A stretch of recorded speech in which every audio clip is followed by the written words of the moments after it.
로마서 6장 1절부터 제가 읽어드리겠습니다. 그런즉 우리가 무슨 말을 하리요? 은혜를 더하게 하려고 죄에 거하겠느냐? 그럴 수 없느니라. 죄에 대하여 죽은 우리가 어찌 그 가운데 더 살리요? 무릇 그리스도 예수와 합하여 세례를 받은 우리는 그의 죽으심과 합하여 세례를 받은 줄을 알지 못하느냐? 그러므로 우리가 그의 죽으심과 합하여 세례를 받음으로 그와 함께 장사되었나니 이는 아버지의 영광으로 말미암아 그리스도를 죽은 자 가운데서 살리신과 같이 우리도 또한 새 생명 가운데서 행하게 하려 함이라. 만일 우리가 그의 죽으심과 같은 모양으로 연합한 자가 되었으면 또한 그의 부활과 같은 모양으로 연합한 자도 되리라. 우리가 알거니와 우리의 옛사람이 예수와 함께 십자가에 못 박힌 것은 죄의 몸이 죽어 다시는 우리가 죄에게 종노릇하지 아니하려 함이니 이는 죽은 자가 죄에서 벗어나 의롭다 하심을 얻었음이라. 만일 우리가 그리스도와 함께 죽었으면 또한 그와 함께 살 줄을 믿노니 이는 그리스도께서 죽은 자 가운데서 살아나셨음에 다시 죽지 아니하시고 사망이 다시 그를 주장하지 못할 줄을 알미로다. 그가 죽으심은 죄에 대하여 단번에 죽으심이요 그가 살아계심은 하나님께 대하여 살아계심이니 이와 같이 너희도 너희 자신을 죄에 대하여는 죽은 자요 그리스도 예수 안에서 하나님께 대하여는 살아있는 자로 여길지어다. 그러므로 너희는 죄가 너희 죽을 몸을 지배하지 못하게 하여 몸의 사욕에 순종하지 말고 또한 너희 지체를 불의의 무기로 죄에게 내어주지 말고 오직 너희 자신을 죽은 자 가운데서 다시 살아난 자같이 하나님께 드리며 너희 지체를 의의 무기로 하나님께 드리라. 죄가 너희를 주장하지 못하리니 이는 너희가 법 아래 있지 아니하고 은혜 아래 있음이라. 아멘. 여러분, 로마서의 가장 특징이라고 할까요? 좀 놀라운 표현이 뭐냐면 죄와 나를 다른 존재로 분리해서 표현을 한다라는 거예요. 나 자신과 죄는 분리가 될 수가 없어요. 원래 원칙적으로 말하면 어떤 관계냐면 나는 그냥 죄 자체입니다. 원래는 아담이 죄를 범했잖아요. 아담 자체가 죄가 돼버린 거예요. 마치 죄를 그림자라고 하면 자, 나가 있고 나라는 몸이 있잖아요. 그럼 몸이 나다. 그럼 죄는 뭐냐? 그림자 같아요. 나라는 존재가 없어지지 않으면 그림자는 절대 없어지지가 않죠. 그러니까 죄와 나는 사실 분리될 수가 없는 거거든요. 그냥 나 자체가 죄예요. 그냥 죄의 공장이에요. 나라는 존재 자체가 죄를 끊임없이 만들어내는 공장이라는 거예요. 여러분 연료전지가 아니죠. 그냥 가솔린이나 디젤 엔진을 장착한 그런 자동차는 뭘 배출합니까? 배기가스를 배출하잖아요. 크든 적든. 그러면 자동차 디젤 엔진 기관, 가솔린 기관의 자동차가 배기가스를 만들어내는 주요 원인이란 말이에요. 그럼 배기가스와 자동차, 가솔린 엔진과 분리를 시킬 수가 없단 말이죠. 그죠? 근데 로마서는 참 이상하게도 우리 자신과 죄를 분리시켜서 이렇게 표현을 하는 거예요.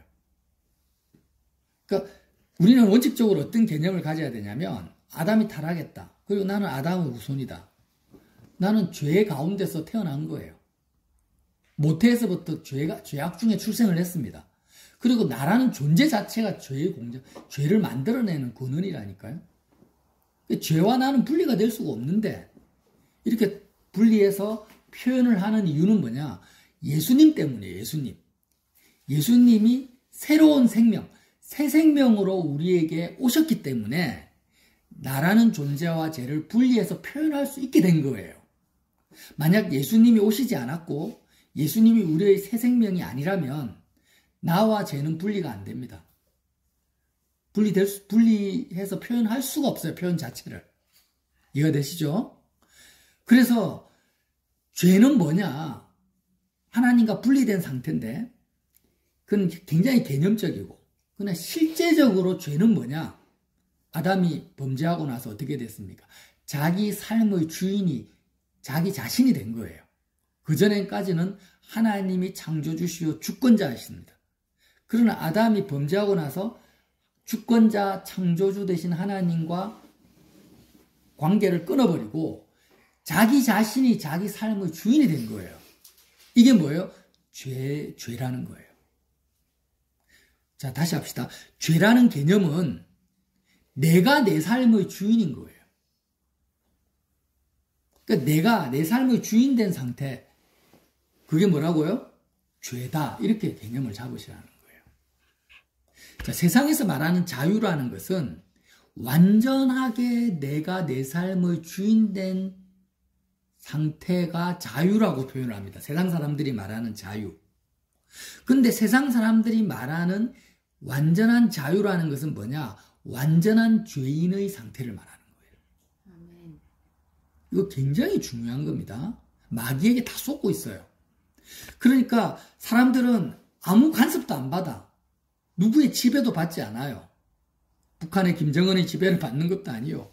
부모의 지배를 받지도 않고 오로지 내 힘으로, 내 능력으로 내가 내 삶의 주인이 되어서 내 마음대로 내 뜻을 펼치면서 살아갈 수 있는 것을 뭐라고 합니까? 완전한 자유라고 하죠. 근데 세상 사람들이 말하는 완전한 자유가 뭐냐? 완전히 죄에 종속된 상태, 완전히 제약된 상태를 말하는 거예요. 이걸 인정하십니까? 그러면 완전한 자유, 세상 사람들이 말하는 완전한 자유, 내가 완전히 주인된 상태는 겉으로는 그렇게 보이지만 실제로는 그 내면 뚜껑을 열어보면은 완전히 마귀와 세상의 종이 된 상태라는 거예요.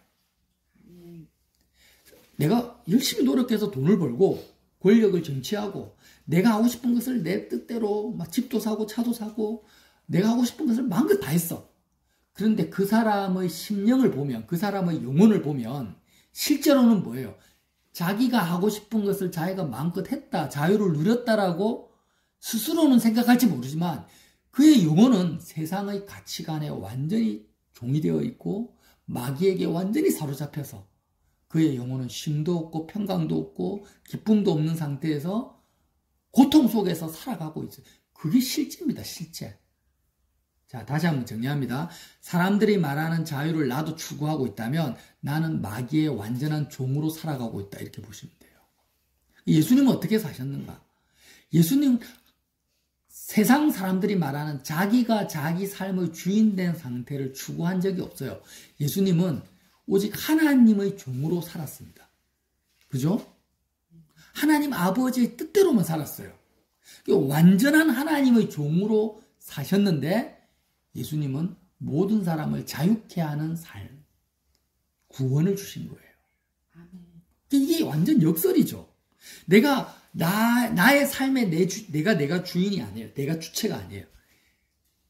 그게 죄라고 했죠. 죄. 다시 한번 합니다. 죄는 뭐라고요? 내가 내 삶의 주인 된 상태가 죄라는 거예요.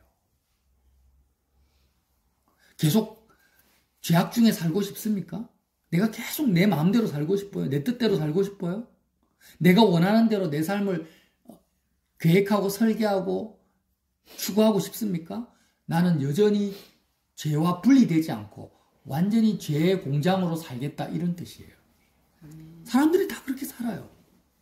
그런데 저와 여러분은 그런 삶을 이제는 버리고 예수님을 나의 주인된 삶으로, 예수님을 나의 목자로, 예수님을 나의 주인으로 삼기로 결정한 사람들이 하나님의 자녀들입니다.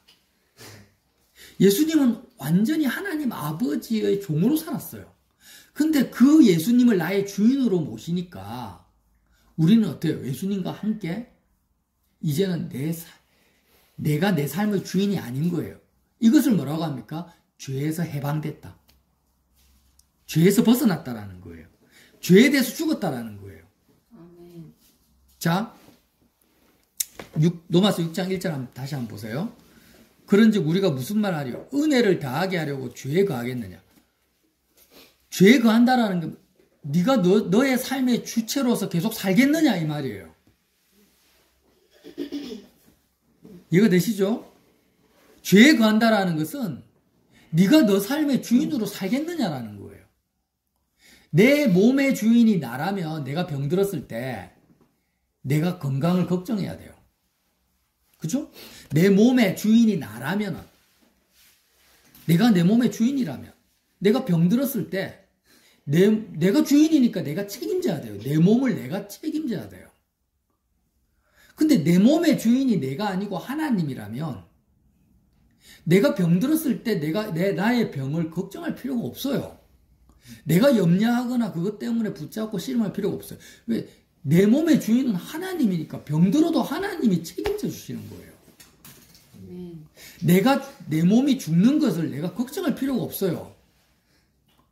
내 몸의 주인이 하나님이니까 하나님이 걱정하시고 하나님이 죽음도 책임져 주시는 거예요. 자, 내 자녀도 내게 아니고 내 재정 상태도 내게 아니에요. 그러니까 내 지갑에 있는 내 재정 상태가, 내 미래가, 내 노후가, 그런 나의 삶의 시간들이 내 것이면, 너 것이면 네가 걱정해라. 네가 책임져라. 문제가 생기면 네가 다 담당하라는 거예요. 근데 네 것이 아니고 하나님의 것이고 하나님이 주권자고 정말 하나님이 여호와라면 네가 왜 걱정하냐라는 거예요.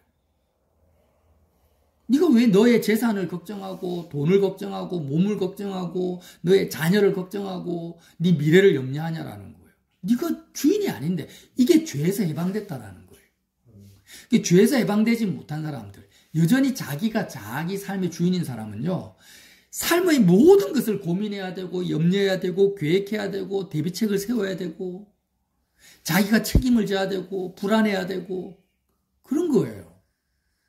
이해가 되십니까? 자, 2절 보세요. 그럴 수 없느니라. 죄에 대하여 죽은 우리가 어찌 그 가운데 더 살리요. 죄악 가운데 산다라는 죄 가운데 산다라는 개념을 아시겠어요? 죄 가운데 산다라는 그 뜻을 아시겠어요? 내가 내 삶의 주인 된 상태로 사는 거예요, 그냥.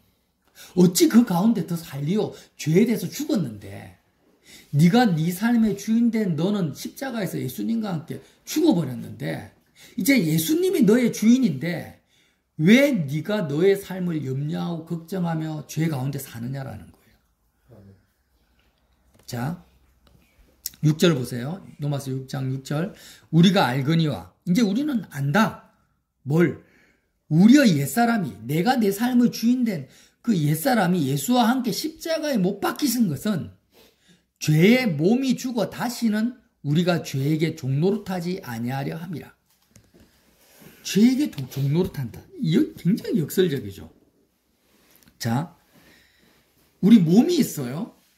근데 이 몸이 죄에게 종노릇한다라는 그 의미가 뭐예요? 내가 내 삶의 주인이 되면은요, 나는 나의 몸을 통해서 정욕을 추구하게 됩니다. 몸의 사욕을 추구하게 돼요. 자, 이 말씀이 어디에 있냐면은 로마서 6장 12절에 있습니다. 12절. 그러므로 너희는, 다 같이 읽어볼까요? 로마서 6장 12절 시작. 그러므로 너희는 죄가 너희 죽을 몸을 지배하지 못하게 하여 몸의 사욕에 순종하지 말고, 네, 여기까지. 그러므로 너희는, 원래 죄와 나는 분리가 될 수가 없는데 예수님이 십자가에서 누구를 죄에 대해서 죽었고 내가 예수님과 함께 죽어버렸어요. 그러니까 내가 죄를 생산해내는, 죄를 만들어내는 공장 같은 내가 죽어버렸으니까, 나의 옛사람이 죽어버렸어요. 이게 진리 안에서 주님의 공로입니다. 그래서 그러므로 너희는 너희가 너희 자신의 주인된 삶, 그 삶에서 이제 벗어났다라는 거예요. 예수님이 너의 주인이라는 거예요. 이렇게 죄가 너희 죽을 몸을 지배하지 못하고, 표현이 기가 막히는 거예요. 사실은 지금 몸을 누가 주관합니까? 내 몸을 누구 거라고 생각해요? 이전에, 우리가 예수님을 믿기 전에는. 내 거라고 생각했잖아요. 그러니까 내 몸을 내 거라고 생각하는 것이 뭐냐? 죄가 나의 몸을 지배하고 있는 상태라는 거예요. 네. 굉장히 은혜 안에서의 표현이기 때문에 좀 헷갈릴 수 있어요. 근데 헷갈릴 거 아무것도 없죠. 자, 죄가 우리의 몸을 지배한다라는 이 개념이 뭐냐? 그냥 내가 내 몸의 주인 된 상태를 말하는 거예요. 다시 한번 말하지만 내가 내 몸의 주인 된 상태, 몸과 연계된 모든 것이 내 거라고 생각하는 거예요. 내가 염려하고 걱정하고 내가 뿌듯해하고 내가 뭘 가지면 내가 좋아하고 다 죄가 나의 죽을 몸을 지배하고 있는 상태라는 거예요. 이 상태에서는 몸의 사욕에 순종할 수밖에 없어요. 몸의 사욕을 다른 말로 정욕이라고 하거든요. 정욕이라는 것은 성적인 것만을 의미하는 게 아니에요. 성경에서 말하는 정욕은 내 마음에 썩어질 것을 마음으로 품는 거예요. 썩어질 것. 이 세상에 속한 모든 것이 썩어질 거예요. 그러니까 우리 태 목사님이 그 죄의 개념을 어떻게 설명합니까? 있어야 될 곳에 있지 말아야 될 것이 있는 상태. 자, 우리가 지금 김치가 있잖아요. 김치. 김치는 어디에 있어야 됩니까? 김치 냉장고에 있어야 되잖아요. 그러면 김치도 깨끗한 거죠. 김치가 잘못된 게 아니에요. 근데 김치를 옷장에다가 넣어놨어. 하얀 드레스와 하얀 와이셔츠가 있는 옷장 안에다가 김치를 넣어놓으면은 김치도 문제가 아니고 드레스, 하얀 와이셔츠나 드레스도 문제가 아닌데 있어야 될 것이 있을 곳에 없는 거예요. 그게 죄라는 거예요. 이걸 뭐라고 합니까? 정욕이라고 하는 거예요. 그러니까 우리 마음은 썩어질 것이 우리 마음속에 들어오면 안 돼요. 세상에 있는 모든 것이 다 썩어질 건데 영원한 것이 아니잖아요. 그러니까 썩어질 것을 내 마음속으로 마음을 채우기 위해서 집어넣은 상태를 뭐라고 하냐면 정욕이라고 하는 거예요. 정과 욕심. 그러면 내가 내 몸의 주인이 돼버리면은 우리는 정욕을 따라 살 수밖에 없어요. 마음에 썩어질 것을 집어넣을 수밖에 없다라는 거예요. 몸의 사욕을 쫓아갈 수밖에 없는 거예요. 이 개념을 확실히 합시다. 예나? 네? 자, 다하나. 정욕이라는 게 뭐라고요? 몸의 사욕을 썩어질 것을 마음에 집어넣는 걸 정욕이라. 그러니까 대통령이 예를 들면 대한민국의 경제 발전을 마음으로 확 품잖아요. 그럼 그걸 애국심이라고 말하지만 세상 사람들은 하나님 입장에서는 그건 정욕이에요. 썩어질 것. 대한민국도 썩어질 거잖아요. 부모가 자녀의 출세와 성공을 마음으로 품잖아요. 자녀도 썩어질 거잖아요. 그게 정욕이라는 거예요. 목사님들이 사역을 마음에 품잖아. 사역. 이 땅에서의 막 성도들이 자기 많이 모이고 그게 정욕이에요. 그게 전부 정욕이라니까요. 우리 마음은 썩어질 것을 품는 게 아니라 영원한 하나님만을 마음에 담아야 되는 거예요. 그러니까 왜 사람들은 정욕에서 자유롭지 못하느냐? 정욕을 쫓아갈 수밖에 없느냐? 왜 그렇습니까? 내 몸의 주인이 나기 때문이에요. 내가 내 몸의 주인 된 상태에서는 그 누구 예외 없이 전부 썩어질 것을 쫓아갈 수밖에 없어. 썩어질 것을 마음에 품을 수밖에 없다라는 거예요. 그래서 정욕을 쫓아가지 않으려고 애를 쓰면 안 돼. 애를 써도 소용이 없어요. 어떻게 해야 됩니까? 정욕을 쫓아갈 수밖에 없는 이 죄가 죽어야 돼요. 죄가 죽는다라는 게 뭐예요? 내가 주인된 상태가 죽는 거예요. 아멘. 내가 내 삶의 주인된 상태가 죽는 게 죄가 죽는 거라니까. 이거 꼭 기억하셔야 돼요. 십자가에서 예수님과 함께 내가 죽었다. 이 말이 표현이 뭐예요? 내가 내 삶의 주인된 상태가 죽었다라는 거예요. 아멘. 이제 오직 나는 소유가 없어요. 이 세상에 내 소유는 원래부터 없어. 다 하나님 거죠. 내 게 어디 있어요. 부모도 하나님 거고 내 몸도 내 게 아니야. 원래 하나님 거예요. 나에게 주어진 시간, 물질, 내가 예를 들어서 뭐 사업을 해가지고 주식회사를 만들어서 자산 100억짜리 회사를 내 명의로 대표이사로 내가 대주주로 가지고 있어도 그 회사도 내게 아닌 거예요. 내게 없어요, 원래. 그러니까 재벌들을 부러워할 게 없다니까. 재벌들도 자기 게 아니에요. 하나님 거예요. 아멘. 연예인들을 부러워할 필요 없어요. 연예인들의 그 멋진 외모와 스펙이 자기 게 아니에요. 하나님 거예요. 다 착각하고 있는 거예요. 그리고 내가 예를 들어서 몸이 좀 병이 들었고 내가 못생겼고 키가 작고 그것 때문에 열등감을 가지거나 비교의식을 가질 필요가 없어요. 왜? 내게 아니니까. 내게 아닌데 왜 그걸 비교의식을 가지고 열등감을 가져요? 자랑할 것도 없고 주눅들 필요도 없는 거예요. 모든 것은 다 누구 거예요? 원래부터 하나님 거예요. 이것을 인정하고 이것을 받아들이고 완전히 하나님의 종으로 내가 살아가는 것을 뭐라고 합니까? 자유를 누리는 거, 성경적 자유를 누리는 거고 죄에서 해방된 거고 죄에 대해서 죽은 거예요. 아멘. 오늘 주일 말씀에 요셉 이야기가 등장하잖아요. 오늘 십자가 복음 방송을 들어보세요. 이스라엘 백성을 하나님이 거대한 프로젝트로 집어넣어 버립니다. 애굽의 종으로 살게 해요. 애굽의 종. 바로의 종으로 430년을 살게 하는데 왜 종으로 살게 한다고 했습니까? 자기가 주인된 상태, 이 죄의 상태에서 조금이라도 체질적으로 벗어나게 하려고 자기가 자기 인생의 주인된 상태로 못 살게 만들어 놓는 거예요. 하나님이 주인이 아닐 바에는 그냥 사람의 종으로 살아라.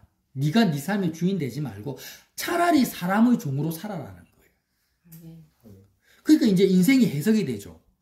여기서 보면은 저나 우리 집사님이나 다은 자매가 참 오랜 시간 동안 사람의 종으로 살았어요. 그죠? 마치 이스라엘 백성이 바로왕 밑에서 사는 것처럼. 근데 사람의 종으로 살게 하신 이유는 뭐냐? 내가 내 삶의 주인된 상태로 사는 것보다는 더 나은 거야, 사실은. 아멘. 그러니까 우리가 육적으로 보면은 대한민국보다 북한이 훨씬 더 불쌍하죠. 대한민국은 자유를 누리잖아. 세상적인 자유. 북한 사람들은 자유가 없잖아요. 김정은의 종으로 살잖아요. 근데 영적으로 보면은요, 오히려 북한 사람들이 영적으로 보면은 대한민국 사람보다 훨씬 나은 거예요. 아멘. 자기가 자기 삶의 주인이 아니야. 최소한 사람의 종으로 살잖아. 노예 생활을 하잖아.